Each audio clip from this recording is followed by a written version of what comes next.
Vamos a terminar de hablar sobre el disco germinativo trilaminar. Hemos hablado de varias cosas, de la formación de la estría primitiva, habíamos hablado de la formación de la notocorda también, ¿sí? Y habíamos terminado de hablar sobre cómo se genera la neurula. La última parte tiene que ver entonces con el proceso de la aparición del aparato cardiovascular primitivo y las estructuras, pues podríamos decirlo así, también como conjuntas que nos ayudan a entender esta parte. Eh, Agradezco al profesor Freddy Moreno que nos ha facilitado algunas de las mejores imágenes que he podido ver sobre esta parte de biología del desarrollo.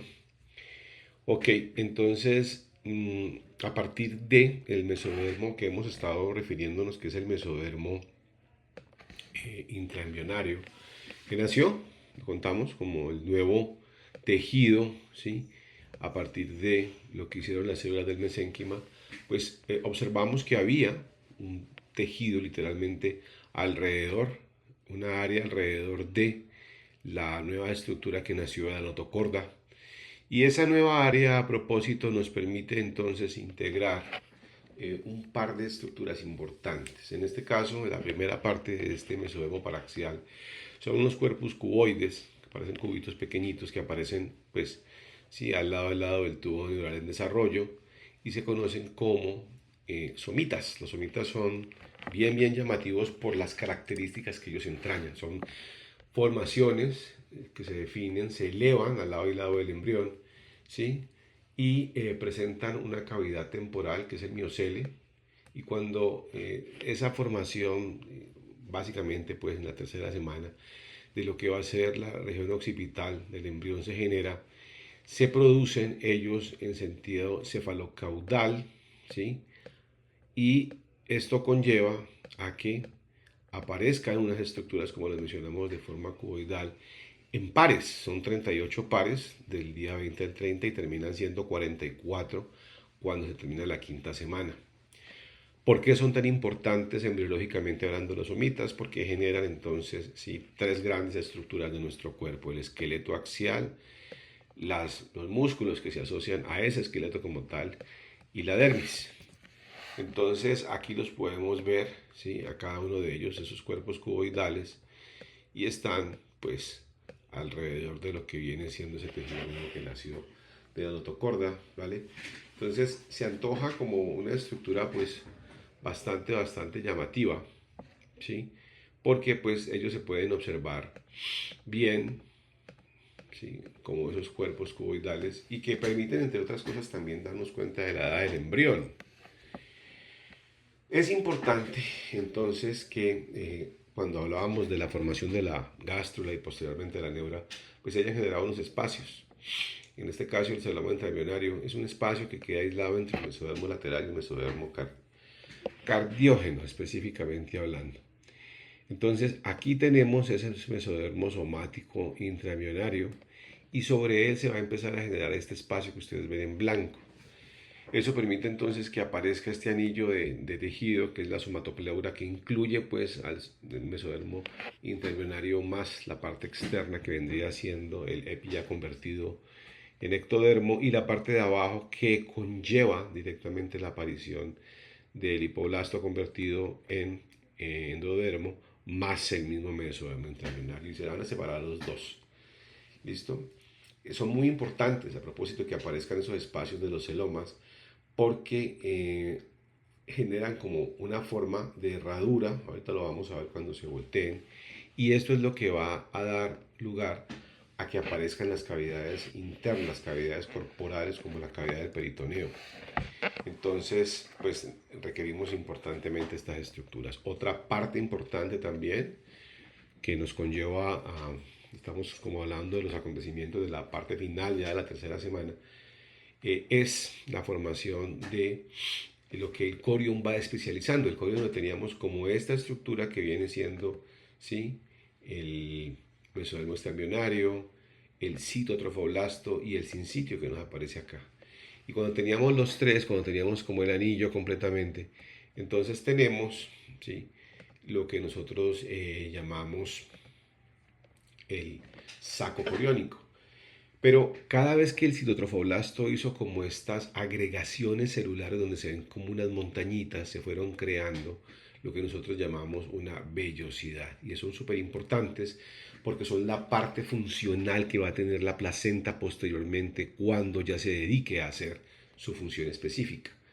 Entonces tenemos vellosidades primarias cuando apenas ¿sí? estamos distinguiendo lo que viene siendo el tejido del cito y el sincitio trofoblasto, pero esto va evolucionando. Y a medida que ¿sí? se hace una, por así decirlo, protrusión y una salida, como una especie de englobamiento que está haciendo el citotrofoblasto sobre el sincitio que aparece aquí en un color más oscuro, pues entonces ya podemos empezar a hablar de unas vellosidades ¿sí? de tipo secundario, vellosidades coriónicas. Y finalmente vamos a cubrir con el cito, ¿sí? el sincitio. Y esto es importante porque entonces habremos creado una vellosidad, un tejido importante que genera una comunicación ¿sí? uteroplacentaria única, que es la vellosidad terciaria. Entonces, en las terciarias ya vemos cómo el cito completamente rodeó el sincitio y le permitió la entrada expansiva que está haciendo el mesodermo extraembrionario. La belleza del proceso fue que eso permitió a través de ¿sí? el tallo de conexión que ahorita se generara ese canal grande de comunicación que es la arteria ¿sí? umbilical. Y esa arteria que está acompañada a su vez de la vena umbilical, que es tan importante para llevar sangre oxigenada al embrión, pues tiene una interfase de comunicación a propósito con ese tejido de la mamá que nos está prestando la mamá en la placenta, ¿sí? que es el tejido endometrial a través del mesodermo que se expandió, como lo podemos ver aquí, ¿sí? y de los vasos nuevos que han nacido por parte de ese embrión en formación. Es decir, que la vellosidad terciaria es como la especialización grande que tiene el tejido del corión para poder permitir el intercambio de sustancias y de gases. ¿Vale?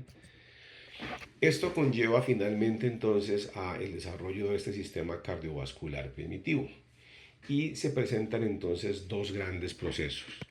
El proceso ¿sí? de vasculogenia y el proceso de angiogenia. Entonces veremos cómo generamos vasos importantes a través del proceso ¿sí? angiogénico y cómo las derivaciones de esos vasos permiten entonces que hayan, por así decirlo, redes troncales de vasos. Entre los dos procesos pues podremos crear lo que nosotros conocemos como arterias y también lo que nosotros conocemos como venas. ¿Por qué es importante? Porque pues nosotros necesitamos mover entre la mamá y el embrión tanto oxígeno como nutrientes, y eso lo vamos a hacer a través de la interfase comunicación que se generó entre el embrión y la mamá, y esa interfase es la placenta. Y porque eso también permite entonces generar lo que se conoce como una circulación uteroplacentaria, pero esta comunicación uteroplacentaria es primitiva, pero siendo primitiva es vital. Entonces, en ese mesodermo, ¿sí? que logró generarse alrededor del embrión, vamos a tener entonces un corio, una vesícula umbilical y vamos a tener también un tallo de conexión. Lo importante es que estamos viendo cómo entonces la vellosidad terciaria, ojo, generó el espacio, el área, para que esa extrusión que había hecho el alantoides inicialmente y que se convirtió en este pedúnculo de fijación tan importante, ¿sí? que va a ser el cordón umbilical, que tuviéramos el espacio para que tanto arterias como venas, aquí está entonces la arteria ¿sí? umbilical y por supuesto pintada de un color un poco rojo, la vena umbilical. Y vemos las derivaciones que está logrando justamente esa arteria umbilical con estas arterias, microarterias espiruladas, que se llaman arterias intersegmentales dorsales, las pequeñitas que están viendo acá. Y vemos también, ¿sí? cómo llega entonces esta sangre oxigenada a este primordio de tubo cardíaco. Se genera entonces la salida por este saco aórtico y me derivo hacia estos arcos arteriales del faringiales que se ven por acá. Continuamos viendo entonces la cavidad del amnios que me recubre, ¿sí? el amnios completamente, ¿vale? Y observamos a este embrión que ha hecho una protrusión creando esta vesícula umbilical bastante pronunciada, donde vemos la unión entre los dos sistemas, se queda como una especie de anastomosis que están viendo ahí, y ahí realizamos ese intercambio gaseoso, ¿vale? Ahí es importante porque tanto la vena del vitelo que se derivó enteramente, ¿sí? De la entrada a propósito que hizo, ¿sí? Esas venas cardinales y la salida hacia ellas es muy importante, porque en este plexo, estaba contando, es súper importante mirar justo este plexo, ¿sí? Porque sobre él se está generando esa interfase de comunicación entre los dos sistemas, ¿no? Entre la parte arterial y la parte venal. Lo importante es que una vez recogido por parte de la aorta dorsal, ¿sí? Esta aorta dorsal, ese sistema sanguíneo que está sacando los desechos y la sangre, ¿sí? En ese momento con CO2, puede salir a través precisamente de la arteria umbilical hacia las vellosidades terciarias, ¿sí? En la pared del cordón umbilical, en este caso el corion, para que se produzca también, junto con el tejido de la madre que está oxigenando, ese intercambio gaseoso. Esto es bastante importante porque entre la vasculogenia y la angiogenia es que se crean estos nuevos vasos. Cuando estamos hablando pues de vasculogenia, los angioblastos, las células precursoras mesenquimáticas del tejido sanguíneo generan los nuevos vasos, mientras que las ramificaciones que se logren o germinaciones que se logren justamente con el proceso de esos vasos por vasculogenia, es decir, de lo que está ocurriendo inicialmente, pues ayude a generar el nacimiento de nuevos conductos. El mesodermo intraembrionario empezó a crear esas apilaciones internas alrededor de la parte mediana, paraxial mediana, y se generó, junto con la pared de la vesícula umbilical, una protrusión, una protuberancia literalmente, donde el vaso sanguíneo primordial empezó a generar una especie de forma de herradura y se puede ver el lumen de ese vaso primordial. ¿Por qué es importante esto? La base, ¿sí?, que se tiene es la base del endodermo y es ese aplanamiento de las células que quedaron haciendo la parte de haciendo la parte que circunda ese lumen, las que se empiezan a aplanar y entonces aparecen esos precursores sanguíneos que son llamados hemangioblastos. Ellos surgen de ese nuevo tejido que es el endotelio y se desprenden a propósito generando lo que es nuestro sistema sanguíneo más primitivo, las células sanguíneas o los eritrocitos progenitores iniciales o primitivos. Posteriormente, ¿sí?, se fusionan los vasos adyacentes que se encontraban separados y generan un espacio ya donde el diámetro del vaso va a empezar a aumentar como tal. Ese proceso, ¿sí?, es muy importante porque ese proceso de vasculogenia generado por esos angioblastos es el precursor completamente de lo que viene después. Entonces existen como unos pasos importantes. Esas células del mesénquima, que son básicamente células del endotelio, ojo, generaron junto con esos islotes sanguíneos lo que se va a convertir en el vaso. Esta derivación viene, ¿sí?, como soporte tiene la vesícula umbilical y ayuda a mantener o a generar lo que se conoce también como un cordón endotelial. Dentro de esos islotes sanguíneos se genera un espacio, ese lumen, una especie de cavidad. Y en esas hendiduras intercelulares es que se va a desprender posteriormente el hemangioblasto, ¿sí?, derivado de ese endotelio. Esas células, ¿sí?, vienen precedidas porque inicialmente se aplanan formando un angioblasto. Entonces, esos angioblastos o hemangioblastos, pues como les queramos decir, son el cubrimiento interno de cada uno de los islotes. Esto es un islote como tal, ¿vale? Y son bellísimos porque ellos son los que empiezan a hacer el recubrimiento en extensión de esa área, generando lo que nosotros generamos, o que, perdón, conocemos como una capa endotelial. Ahí nace nuestro endotelio, el que después de allá de adultos en periodo de desarrollo endogénico va a sufrir tanto, a propósito cuando aparece la placa del ateroma y esas condiciones críticas importantes. En este momento pues apenas nos estamos formando. Esas cavidades, como lo contaba, pues de ese endotelio revestidas se empiezan a fusionar. ¿Listo? Y aparecen entonces ya esos vasos grandes, los vasos que nosotros vamos a ver como unos vasos bastante pronunciados, vasos grandes, que son los conductos endoteliales, es decir, la vasculogenia empieza a manifestar la generación de vasos grandes. ¿Listo? Entonces, los podemos ver. Esos son los cordones de angioblastos, los hemangioblastos. Esta es la canalización que generaron los cordones. Y ahí empezó a ocurrir entonces la formación del endotelio, más las células de hemangioblastos que se desprendieron de ese tejido planar y que se constituyen como la sangre primitiva, como esos eritrocitos iniciales. Aquí los podemos ver a ellos completamente así, como los cordones, a propósito de esos angioblastos, que aquí los podemos ver, ¿sí? Y también pues observamos la generación de lo que va a ser el cerramiento entre los diferentes montículos, como los llamábamos ahorita, ¿vale? O esos islotes, ¿listo? Y esto pues es lo que va a generar toda el área de lo que viene siendo pues ya del vaso completamente. Las células sanguíneas que se derivan, como le estábamos contando, pues de esas células endoteliales sobre la vesícula umbilical, ¿sí? Aparecieron entonces en la tercera semana y después pasa a su producción con el origen en la aorta dorsal. Hacia la quinta semana como tal ya estamos produciendo células, ¿sí?, más maduras en un proceso de hematogenia. Y aparecen entonces tejidos que se alimentan justamente de estos vasos, como el hígado, el vaso, la médula ósea y los ganglios linfáticos.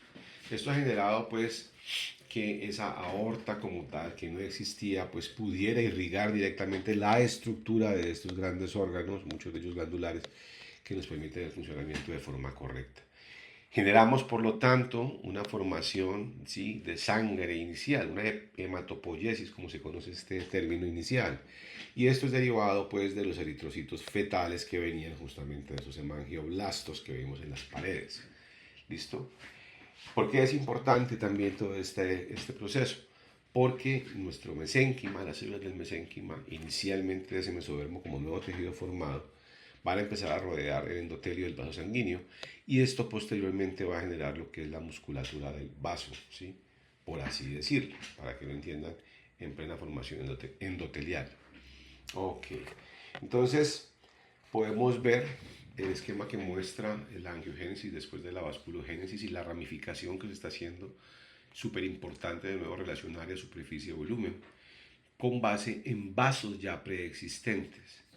Y estas ramificaciones son vitales. Nosotros podemos observar entonces, ¿sí?, cómo aparece esa hematopoiesis en islotes sanguíneos, como se puede observar acá, y cómo entonces estas células, que son los hemangioblastos, forman esos islotes sanguíneos, ¿sí? Y de esto es que se empieza, aquí lo estamos viendo, a diferenciar de unas zonas más planares, que son las células del endotelio, ¿vale?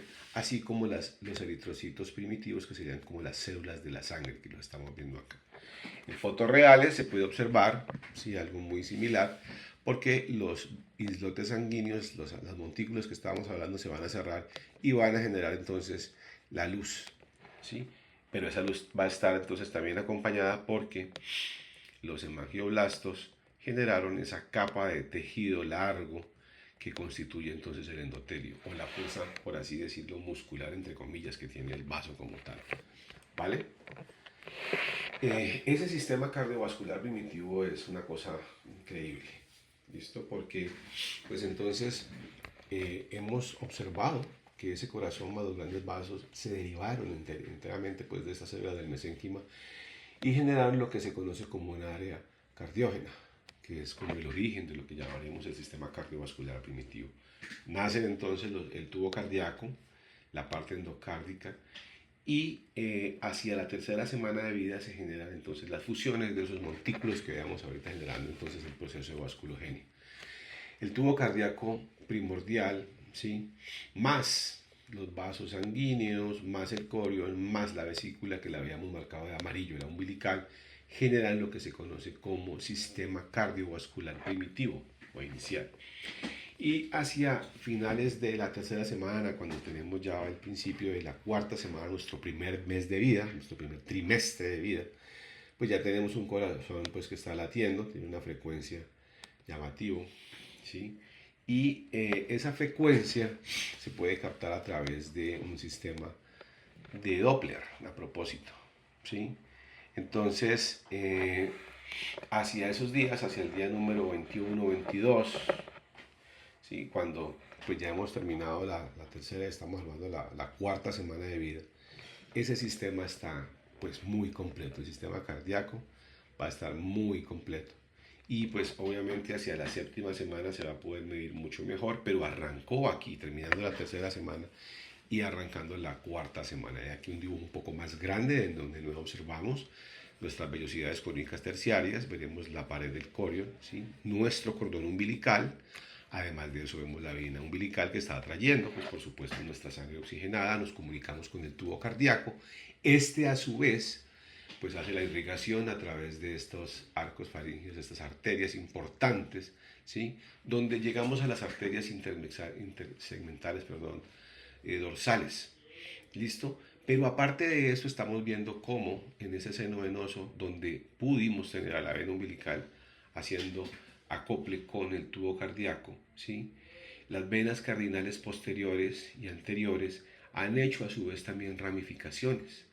Y esas ramificaciones, una de ellas lo constituye esta vena vitelina que en el plexo del embrión está haciendo un proceso de unión con, ¿sí?, la arteria vitelina. ¿Para qué? Sea entonces la arteria vitelina la que recoja los desechos que la vena vitelina pudo aportar después de hacer todo el recorrido llevando sangre oxigenada y nutrientes y la devuelva a propósito a través de esta arteria umbilical a la interfase de las vellosidades terciarias. Nosotros las mencionamos inicialmente, aquí están entonces, aquí se ven las vellosidades, ¿sí? Pero en este caso ya se ven un poco más formadas, ya vemos el citotrofoblasto haciendo una invasión sobre el sincitio trofoblasto. Entonces vemos cómo aparecen las vellosidades coriónicas primarias, finales de la segunda semana y se genera ese crecimiento del tejido mesenquimatoso. Son importantísimas porque son las que generan el cubrimiento o el recubrimiento, si así lo queremos, del saco coriónico, ¿vale? Y las terciarias, donde ya vemos una mayor invasión del citotrofoblasto sobre el sincitio trofoblasto, pues comprenden las células mesenquimatosas, los capilares y las células sanguíneas, ¿vale? ¿Por qué son tan importantes? Pues porque cuando existen las vellosidades coriónicas terciarias, ya existen como tal estos vasos, los vasos que estamos viendo aquí, sí, que son los vasos sanguíneos internos. ¿Qué hemos generado con el tiempo? Pues hemos generado entonces que cuando nace el primer mes de vida, por así decirlo, se está dando el primer mes de vida, ya hay una red a nivel arteriocapilar y por eso somos más eficientes llevando oxígeno y llevando nutrientes, ¿vale? Finalmente entonces, sí, tenemos una cubierta citotrofoblástica, como lo decíamos, porque el sincitio se hace más prominente sobre el sincitio, ¿sí? Y esto permite que haya una mejor inclusión, un punto de inserción mucho más fuerte hacia el endometrio de la mamá, el endometrio humano. Las vellosidades crónicas troncales, que son terciarias especializadas, se consideran de anclaje, ¿sí? Y las ramificadas son los terminales, ¿sí?, que tiene o que generan el intercambio uteroplacentario y aquí las podemos observar en su gran extensión. Cuando se hacen las ecografías y este tipo de procesos, pues se observa, ¿sí?, en la vesícula umbilical como tal, ¿vale? Aquí la podemos ver, ¿sí? Se ve el corazoncillo muy pequeñito, pero ya se observa, ¿listo? Y también se nota pues lo que es el saco como tal, aquí se puede ver el saco coriónico y la famosa cavidad coriónica que es la que genera el anillo que hace el saco como tal. Observamos también de hecho el tejido del endometrio de la mamá que nos está ayudando a nosotros embriones, que es la decidua basal, y esto tendrá una transformación importante cuando tengamos las estructuras especializadas de la placenta. Bueno, muchachos, la idea es entonces que repasemos, estemos listos para nuestro examen con los temas que hemos visto a través de este disco germinativo trilaminar. Muchas gracias.